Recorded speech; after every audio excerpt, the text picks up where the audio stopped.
Bajjajjaffe abaalugera nti ekuba omunaku tekya owamma tebaali basobya. Olugero luno lutuukira ddala bulungi ku bantu abanoonyi b'obubudamu abaava e Tanzania ne basenga mu bitundu by'Ekkoki mu disitulikiti y'e Rakai. Baabuwe bano babadde nga babeera mu nkambi ya Sango Bay ko n'ebitundu ebirala mu ssaza ly'Ekkoki. Bano baludde nga babeera eno okuva edda lwe baava ewaabwe e Rwanda. Bakaawonawo mu nnumba ez'enjawulo batandika okutottola olugero lwabwe n'engeri gye baasimatukamu okuliibwa abasezi bano Abakooki, wamma olowooza nti owulira firimu zino ezimanyiddwa ng'Ekinnayuganda. Bano nno mwattu beerabirako ddala ng'Abakooki balya bannaabwe emisana ttuku. Wilson Otafiire, omu ku bakaawonawo bano, mwana wattu alina olugero olujjudde entiisa, okuluma obujiji wamma n'okwewuunya, anti azze ng'alaba banne nga baliibwa Abakooki bano. Abantu abakunukkiriza mu 100 bazze nga baliibwa abasezi bano e Rakai baabuwe mu kugezaako okunoonya ekyokulya. Abantu be batuteekamu e Rakai district Kooki abamu baabalya. Bw'agenda okupaka ne bamubuuza nti bw'agenda okukola ne bamubuuza nti olina abeewamwe n'agamba omukazi namusuula e Tanzania oyise bwe baamugaye. Bano babadde nga bakola ng'abapakasi ku nnimiro z'abantu bano, kyokka ate olumala nga babeefuulira gwate nga be bafuula eminyama, bwe batyo nga babateeka ku micomo, wamma nga basolubiza kitalo. Otafiire ono annyonnyola nti bangi ku bannaabwe beetuganga so nga n'abandi beesuulangayo mu mugga Katonga okusobola okuwona ekyambe eky'abasezi. Bagwa mu mazzi ne beesuula mu mazzi ku lw'enaku, abamu ne beewanika lw'enaku. Bino byonna bijjira mu kiseera ng'ebintu bya bannaabwe bibaggiddwako ababbi, abamu baafiira mu lugendo so nga n'abandi baalwala ne balemererwa okweyongerayo n'okutambula, ate ng'abandi wamma baasikambulwanga mu kiro nga beebase. Wamma bo abasezi b'Ekkooki babadde nga bali ku mudido, anti ng'ennyama teggwa mu nnyumba. Omuwendo gw'abanoonyi b'obubudamu bano nga bava e Tanzania baali 7, wabula mu bbanga ttono ddala bano kakati bali 4,000 zokka, kyokka ate ng'ekifo we baziika abafudde kirimu amalaalo agatawera 120. Kale ne weebuuza abalala baalagawa? Otafiire ono alina ekyokuddamu nno. Eddwaliro wano waggulu tewaliwo ddagala, bwe tugendayo nitubuuza bagamba eddagala eririko lyagombolola eryammwe terikoze eki, teririyo, omuntu afa nga omulaba. Kale nno naawe bw'owulira emboozi eno si kyangu kyakukkiriza. Naffe munnange twalutambudde ne twolekera ekaliisizo okuzuula oba ddala kituufu abasezi bano gye bali.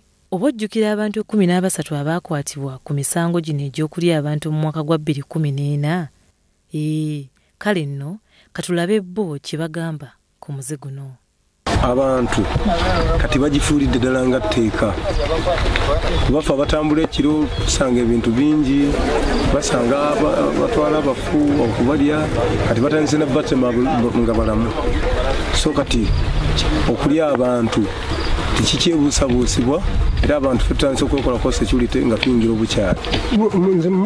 Kati saawa zino situli bubi, abantu mu kitundu wano kati tebakyatya okutambula.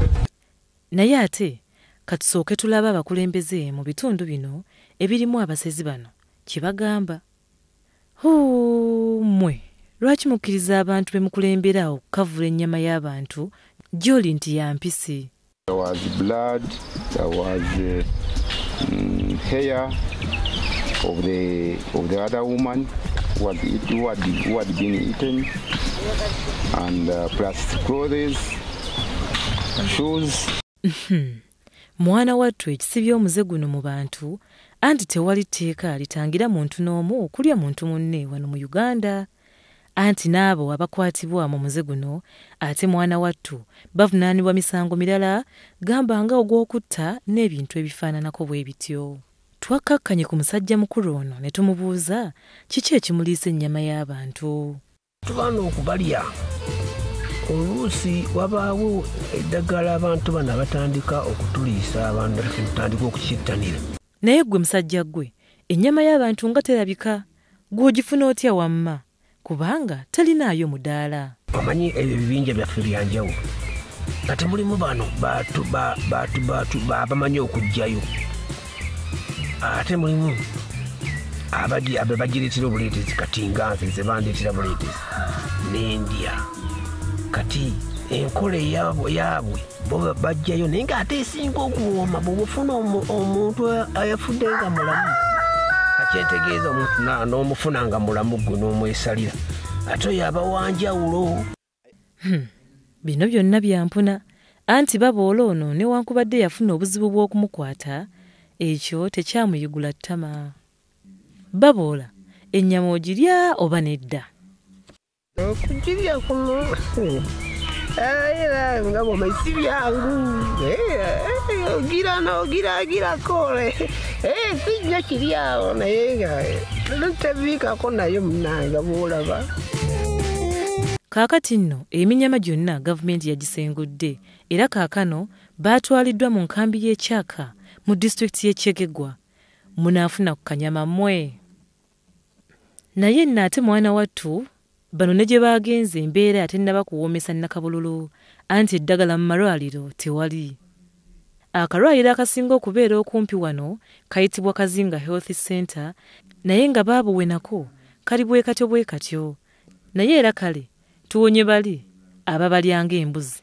Omanyi ebyo ebibinja byaffe byanjawulo ate mulimu bano babamanyi okujjayo ate mulimu abagireetera obuleetezi kati nga nze ze bandeetera buleetezi n'endya kati enkola yaabwe bo bajjayo naye ng'ate esinga okuwooma bw'obufuna omuntu ayafudde nga mulamu akyentegeeza omuntu n'omufuna nga mulamu gwe n'omwesalira ate oyo abawanjawulo. Kyokka nno kale bano nabo tebawena newankubadde nga babadde baliibwa ng'embuzi bo ekyokuzaala tebakibabuulira. Ebimu ku bizibu ebisinze okusumbuwa gavumenti kwe kuzaala ennyo mu bantu bano. Buli muzadde ali wano alina abaana batono, alina 5, abalala bali mu 10, 2, 3, abamu twali tulina abakazi 2, 3, 4. Engeri gye twali mu bugazi bwa Tanzania bw'ettaka.